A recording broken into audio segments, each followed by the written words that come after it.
این خوجت پناه ندارد.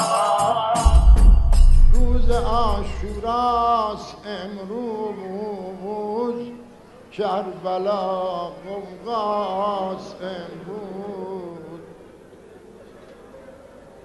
بذل مهجته فیک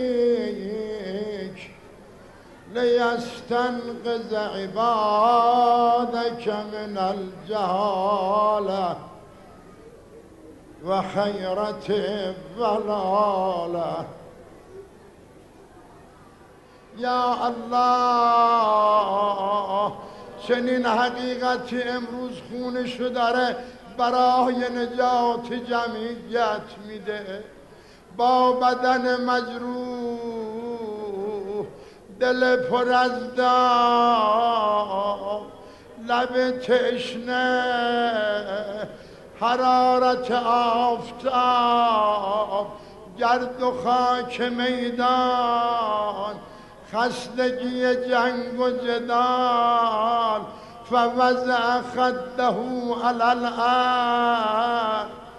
آه از آن ساعتی که با تن چاک چاک، آه از آن ساعتی که با تن چاک چاک، نهادی ای تشنه لب صورت خود روی خاک.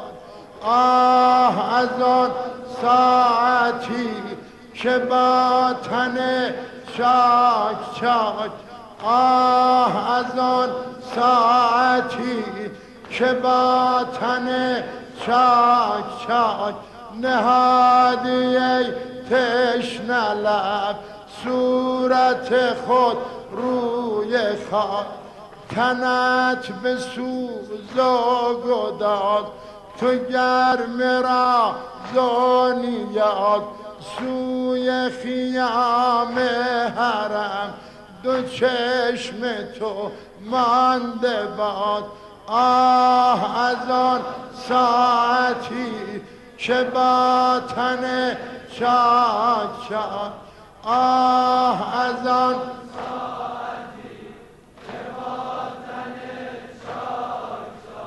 نهادی ای صورت خود.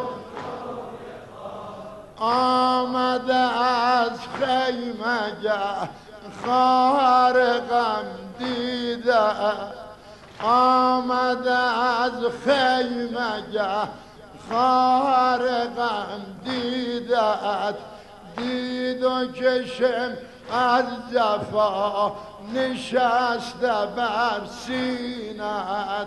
آه از آن ساعتی که با تن چاک چاک، آه از آن ساعتی که با تن چاک چاک، نهادی ای